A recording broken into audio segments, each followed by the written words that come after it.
بسم اللہ الرحمن الرحیم۔ شروع اللہ کے نام سے جو سب پر مہربان ہے، بہت مہربان ہے۔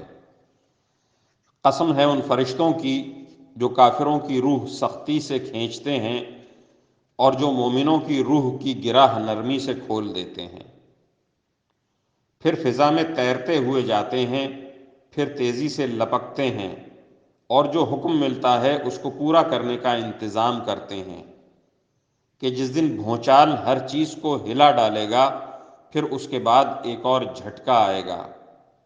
اس دن بہت سے دل لرز رہے ہوں گے، ان کی آنکھیں جھکی ہوئی ہوں گی۔ یہ کافر لوگ کہتے ہیں کہ کیا ہم پہلے والی حالت پر لوٹا دیے جائیں گے؟ کیا اس وقت جب ہم بوسیدہ ہڈیوں میں تبدیل ہو چکے ہوں گے؟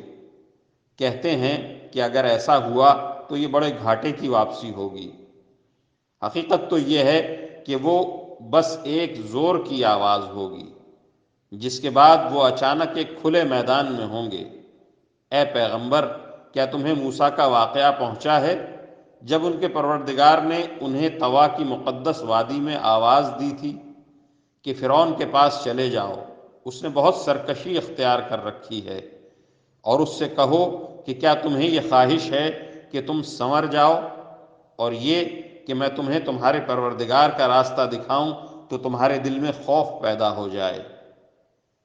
چنانچہ موسیٰ نے اس کو بڑی زبردست نشانی دکھائی، پھر بھی اس نے انہیں جھٹلایا اور کہنا نہیں مانا۔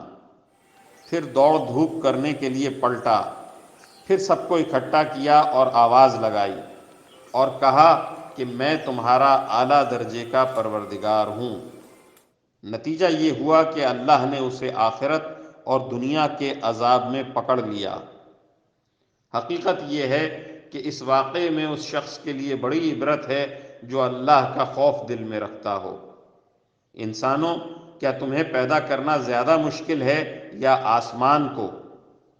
اس کو اللہ نے بنایا ہے، اس کی بلندی اٹھائی ہے، پھر اسے ٹھیک کیا ہے، اور اس کی رات کو اندھیری بنایا ہے اور اس کے دن کی دھوپ باہر نکال دی ہے، اور زمین کو اس کے بعد بچھا دیا ہے، اس میں اس کا پانی اور اس کا چارہ نکالا ہے، اور پہاڑوں کو گاڑ دیا ہے تاکہ تمہیں اور تمہارے مویشیوں کو فائدہ پہنچائے۔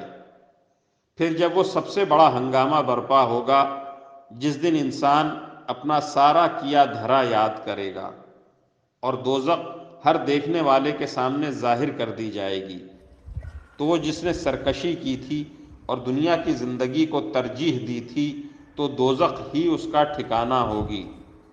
لیکن وہ جو اپنے پروردگار کے سامنے کھڑا ہونے کا خوف کر رکھتا تھا اور اپنے نفس کو بری خواہشات سے روکتا تھا، تو جنت ہی اس کا ٹھکانہ ہوگی۔